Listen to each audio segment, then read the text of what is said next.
मी राजेंद्र घाडगे मांडवण फराटा येथील शेतकरी असून काल झालेल्या अवकाळी पावसामध्ये माझी 3 एकर केळीची बाग असून 3,500 रोपे होती। अवकाळी पावसामुळे पूर्णपणे केळी पीक भुईसपाट झालेले आहे। माझे आजच्या बाजारभावाप्रमाणे 12 ते 13 लाख रुपयाचे नुकसान झालेले आहे। अजूनपर्यंत पंचनामे झालेले नाही, तरी लवकरात लवकर पंचनामे व्हावेत अशी विनंती।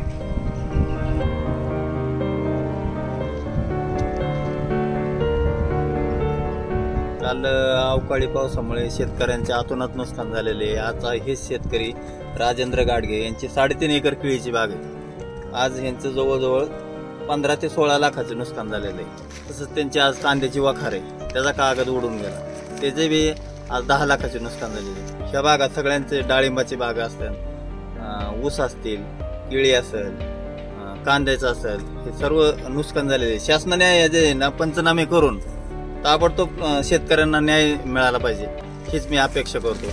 शासनाने तलाठी दादांना फोन केले, ते म्हणतात मला अजून 3 दिवस येता येणार नाही। म्हणजे शासनाचा असं तर गलथान कारभार असेल तर ही शेतकऱ्यांचं आहे ना आत्महत्या केल्याशिवाय पर्यायच नाही। शेतकऱ्यांसाठी तलाठी दादा असेल किंवा बुवा महसूलचं खातं असेल, ह्यांनी तात्काळ पंचनामे चालू केले पाहिजे, ही आमची शेतकऱ्यांची मागणी।